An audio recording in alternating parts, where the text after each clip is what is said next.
ಸಂದರ್ಭದಲ್ಲಿ ನಾನು ಸಚಿವನಾಗ್ತೀನಿ ಅಂತಕ್ಕಂಥ ನಿರೀಕ್ಷೆ ಇರಲಿಲ್ಲ.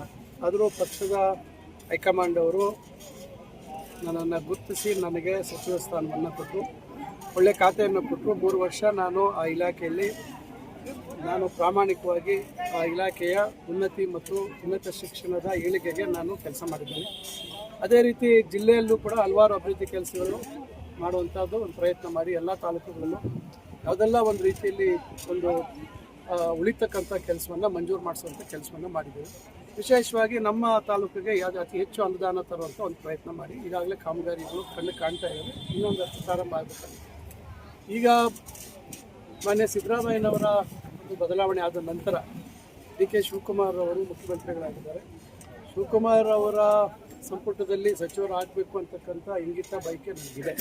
ನಾನು ಅದನ್ನು ವರಿಷ್ಠರ ಹತ್ರ ಹೋಗಿ ಅವರನ್ನು ವಿನಂತಿ ಮಾಡಿದ್ದೀನಿ. ಆದರೆ ತಾವೇ ನೋಡ್ತಾ ಇದ್ದೀರಾ, ಭಾಳ ಹೆಚ್ಚು ಒತ್ತಡಗಳಿದ್ದಾವೆ. ಹೆಚ್ಚಿನ ಸಂಖ್ಯೆಯಲ್ಲಿ ಶಾಸಕರು ಇವತ್ತು 136 ಜನ ನಮ್ಮ ಪಕ್ಷದಲ್ಲಿ ಗೆದ್ದಿರೋದ್ರಿಂದ ಎಲ್ರಿಗೂ ಈ ಕಡೆ ಒಂದು 1.25 ವರ್ಷ ಏನು ಅವಧಿ ಉಳಿದಿದೆ, ನಾವು ಮಂತ್ರಿಗಳಾಗಬೇಕು ಅಂತಕ್ಕಂಥ ಬಯಕೆ ಭಾಳಷ್ಟು ಜನ ವ್ಯಕ್ತಪಡಿಸ್ತಾ ಇದ್ದಾರೆ. ಭಾಳ ಪೈಪೋಟಿ ನಡೀತಾ ಇದೆ. ಯಾರಿಗೆ ಇನ್ನೂ ಅಂತಿಮವಾಗಿ ಚರ್ಚೆಗಳಾಗಿಲ್ಲ.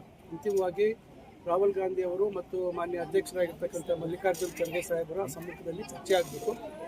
ಪಾರ್ಲಿಮೆಂಟ್ ಅಧಿವೇಶನ ನಡೀತಾ ಇರೋದ್ರಿಂದ ಅಲ್ಲಿ ಭಾಳಷ್ಟು ಗಂಭೀರವಾದಂಥ ವಿಷಯಗಳು ವಿಚಾರ ಭಾಳ ದೊಡ್ಡ ಮಟ್ಟದಲ್ಲಿ ಅದರ ಬಗ್ಗೆ ವಾದ ವಿವಾದಗಳು ನಡೀತಾ ಇರೋದ್ರಿಂದ ಇದು ವಿಳಂಬ ಆಗ್ತಾ ಇದೆ.